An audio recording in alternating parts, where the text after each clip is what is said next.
स्वागत है रहस्यमयी और अज्ञात के जिज्ञासु साहसी लोगों। यह प्राचीन बुक ऑफ इनोच में दर्ज नेफिलिम दैत्यों की कहानी है। क्या आप इस प्राचीन रहस्य को जानने के लिए तैयार हैं? आइए शुरू करें। हमारी कहानी हमें हजारों साल पीछे ले जाती है, उस समय में जब प्राचीन लेखन बनाया गया था, उन जीवों के बारे में जो हमसे बहुत अलग थे।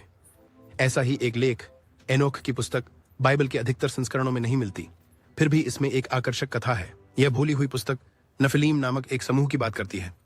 लेकिन वे कौन थे और उन्होंने इतना आकर्षण क्यों उत्पन्न किया? बहुत समय पहले हनोक की पुस्तक के अनुसार स्वर्गिक प्राणी थे जिन्हें वाचर कहा जाता था। ये वाचर वे स्वर्गदूत थे जिन्हें मानवों को देखने के लिए पृथ्वी पर भेजा गया था। लेकिन कुछ अप्रत्याशित हुआ। वे मानव महिलाओं से प्रभावित हो गए और अपने दिव्य मिशन के खिलाफ जाकर उन्होंने उन्हें पत्नियां बना लिया। इन संबंधों से नेफिलिम का जन्म हुआ। कहा जाता है कि ये दैत्य शक्तिशाली और प्रभावी थे, लेकिन केवल आकार में ही बड़े नहीं थे। उनकी शक्ति और ताकत के प्रति भूख अत्यधिक थी। बुक ऑफ इनोक में नेफिलिम को असाधारण प्राणियों के रूप में वर्णित किया गया है। वे विशालकाय थे जो पृथ्वी पर घूमते थे, लेकिन उनकी उपस्थिति ने अराजकता लाई। ये तो कल्पना करें, एक ऐसा संसार जहां दिग्गज इंसानों के बीच चलते थे, असाधारण शक्ति और क्षमताओं का प्रदर्शन करते थे जो सामान्य लोगों से कहीं अधिक थे। ये एक ऐसा संसार था जो आश्चर्य से भरा था, लेकिन डर से भी। लेकिन ये नेफिलिम इन प्राचीन लेखनों में इतने महत्वपूर्ण क्यों थे? आप देख सकते हैं, नेफिलिम दैत्यों का अस्तित्व ईश्वरीय और मानव के बीच की सीमाओं को पार करने का परिणाम माना जाता था। यह एक निषिद्ध कार्य था जिसने दुनिया को बदल दिया। पृथ्वी पर उनकी उपस्थिति यह दिखाने का प्रतीक बन गई कि ईश्वरीय कानून टूटने पर क्या होता है। दुनिया अलग थी और यह हमेशा बेहतर नहीं थी। नेफिलिम अपनी महान शक्ति के लिए जाने जाते थे, लेकिन विनाश का कारण भी बने।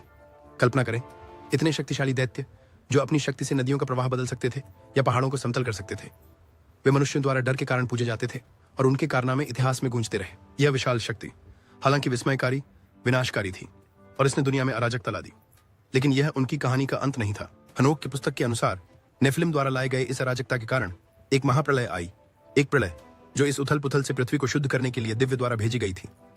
आप में से कई लोग इसे नूह के जहाज की कहानी से पहचान सकते हैं। यह बाढ़ केवल एक साधारण वर्षा नहीं थी, बल्कि यह ईश्वरीय कार्रवाई थी जिसका उद्देश्य दुनिया में संतुलन और व्यवस्था बहाल करना था। इस कहानी में बाढ़ एक नई शुरुआत का तरीका थी, मनुष्यों को दैत्यों के हस्तक्षेप के बिना दूसरा मौका देने के लिए। लेकिन यह किताब हमें रहस्यों के साथ छोड़ देती है।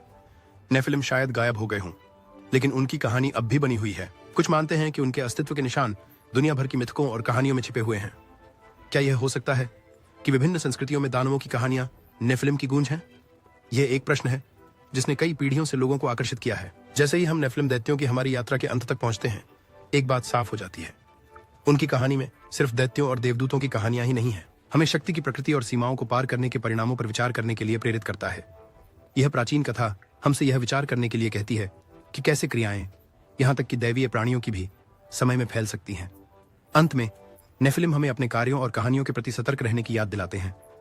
एनोक की पुस्तक रहस्यमय हो सकती है और नेफिलिम एक रहस्य बने रह सकते हैं, लेकिन वे फिर भी, उनकी कहानी उन लोगों की कल्पना को आकर्षित करती रहती है जो प्राचीन अतीत में उत्तर खोजते हैं। हमारे साथ इस यात्रा पर जुड़ने के लिए धन्यवाद। अगले समय तक अपने आसपास की दुनिया के रहस्यों की खोज जारी रखें। कौन जानता है और कौन से प्राचीन रहस्य खोजे जाने की प्रतीक्षा कर रहे हैं।